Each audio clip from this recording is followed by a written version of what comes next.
preciso transformar pedras em pães para provar que no deserto tu estás cuidando de mim. De um lugar alto não vou me lançar só pra demonstrar o teu poder. Eu não preciso ver fenômenos pra crer em ti.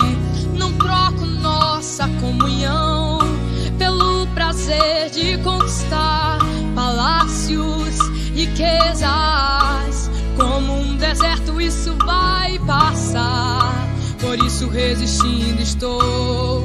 E quando a minha força se esgotar, o teu anjo vai me alimentar.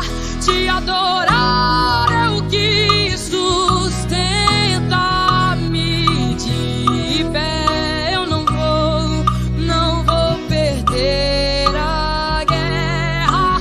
Te louvar em meio às tentações é mais que estratégia.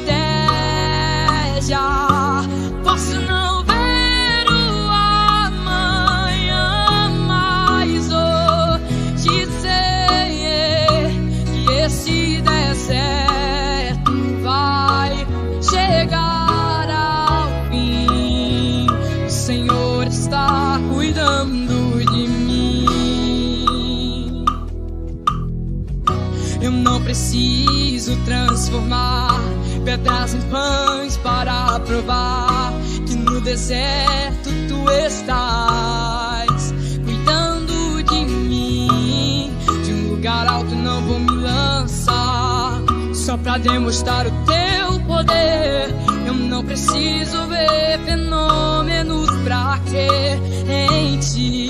Não troco nossa comunhão pelo prazer de conquistar palácios, riquezas. Como um deserto isso vai passar, por isso resistindo estou.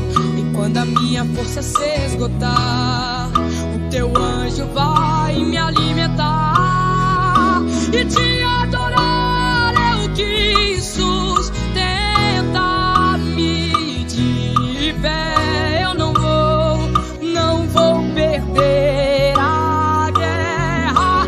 Te louvar em meio às tentações é mais que estratégia. Posso não ver o amanhã, mas hoje sei que esse deserto vai chegar ao fim.